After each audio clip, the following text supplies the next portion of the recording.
Hi, I'm Ed Gallardi. I'm beginning a series of videos that will utilize the extraordinary power of types and shadows in the Bible to help the church today. I'm convinced that most Christians are unaware of the extraordinary power that these shadows offer us. God created the shadows and He placed them in the Bible for a reason, and it's important that we look at that. So in this video, I want to give you a definition of shadows. I want to give you two examples. And most of all, I want to tell you why I think it's so critical that the church today look again at the shadows and see what they can do for us. So let's begin with a definition of shadows. This is my definition. A biblical shadow is a God-directed event, command, law, person, structure, etc., that occurred in the physical realm prior to the New Testament, and that points directly to and informs us about a corresponding truth in the spiritual realm in the New Testament. So let's look at our first example.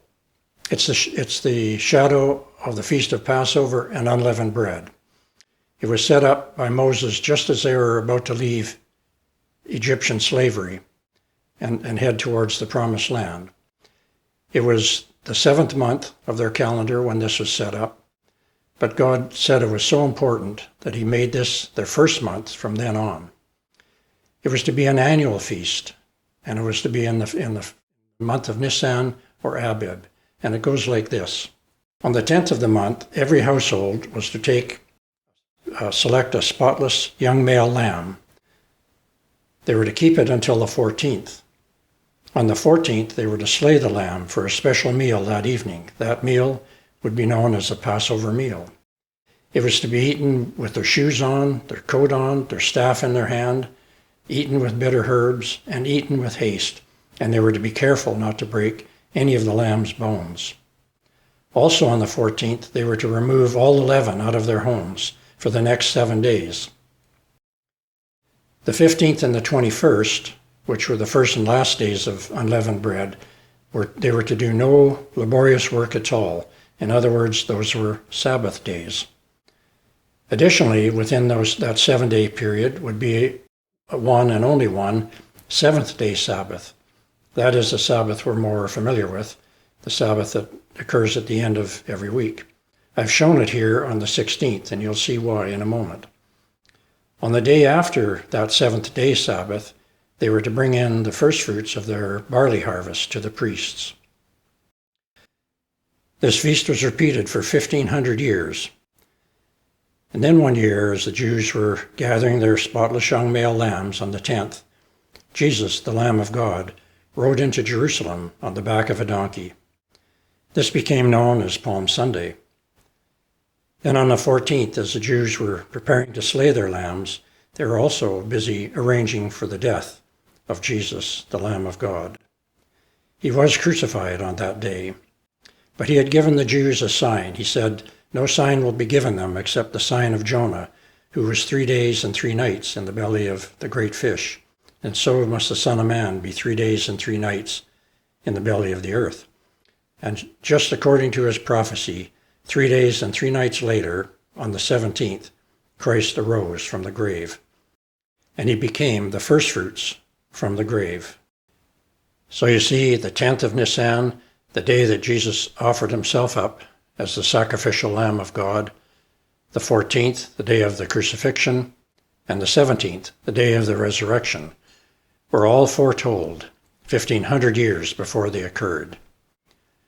As the Jews were observing this feast of Passover and unleavened bread year in and year out throughout the entire time of the law, they were rehearsing the exact events of the crucifixion. Who but God could have foretold these days 1,500 years before they occurred? So one of the great reasons for studying shadows is that they provide a dramatic proof that God alone was the author of the Bible. But there's yet a greater reason for studying the shadows. And that leads us to our second example. It's found in Colossians 2:16 and 17, and it goes like this.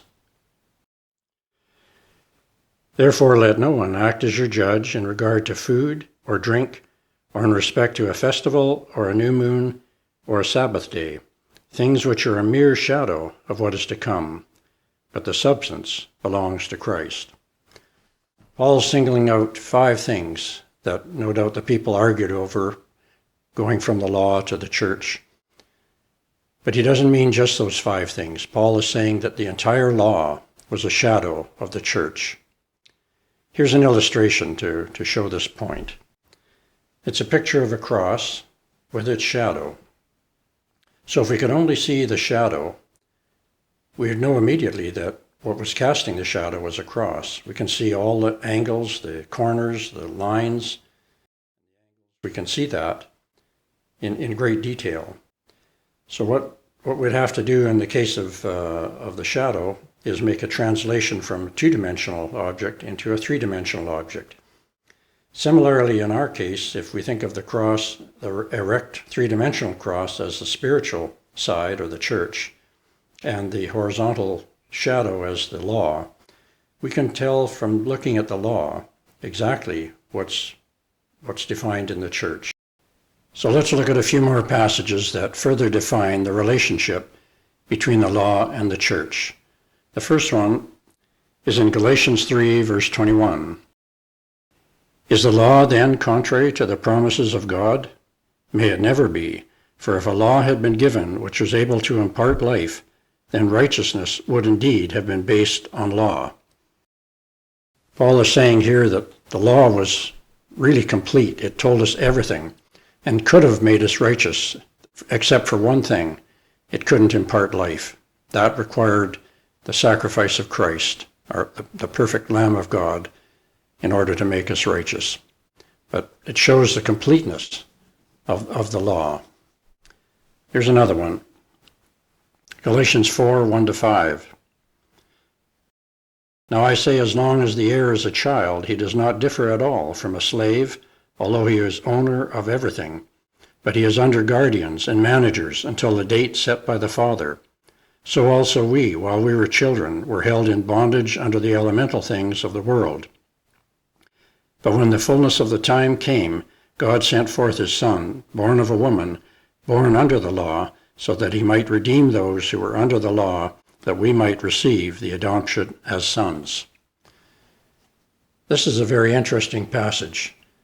Paul is saying that the relationship between the law and the church is identical to the relationship between our youths and adults as we teach them through those stages. When we teach our youth, we teach them elemental principles. We'd like to teach them the ultimate lessons we want them to learn: love, honor, respect, but they don't have any idea what those things mean. So we teach them elemental principles, like wipe your feet when you come into someone's home, say please and thank you, do this and don't do that, and so on. God did the very same thing with humankind. He taught us the law first, and the law is those elemental principles of the church. Let's look at another one. It's in Hebrews 4, verse 2. For indeed we have had good news preached to us, just as they also, but the word they heard did not profit them, because it was not united by faith in those who heard. When the writer of Hebrews says they had the good news preached to them, the good news we know as the gospel. They referring to the people under the law, they had the gospel preached to them, Paul is saying here. The writer of Hebrews is saying here. So the law indeed was the gospel. It was just presented in its elemental principles. It was the shadow. So one more. That's Hebrews 8, verse 5. And this is God talking to Moses when, after he was on the mountain receiving his instructions about building the tabernacle. He says, "See, he says, that you make all things according to the pattern shown you on the mountain." God required Moses to build the tabernacle exactly according to his instructions. And so it was with the entirety of the law. Every detail had to be followed exactly. God was meticulously laying down the elemental principles of the church. You know, as parents, when we teach our children elemental principles of the lessons we eventually want them to learn, We're not perfect. We may forget some things. We may get some things wrong. But God is a perfect teacher, and everything he laid down was correct and complete. The entirety of the church doctrine is held in those elemental shadows in the law. All we need to do is learn to translate from the physical realm to the spiritual realm to understand those lessons. So in future videos, I want to go over some of those doctrines, church doctrines that we have so divided over, and look at them through the eyes of these elemental principles of the shadows of the Old Testament. So be like the Bereans, search the scriptures to see if the things I've taught are correct, and I'll see you next time. Thank you.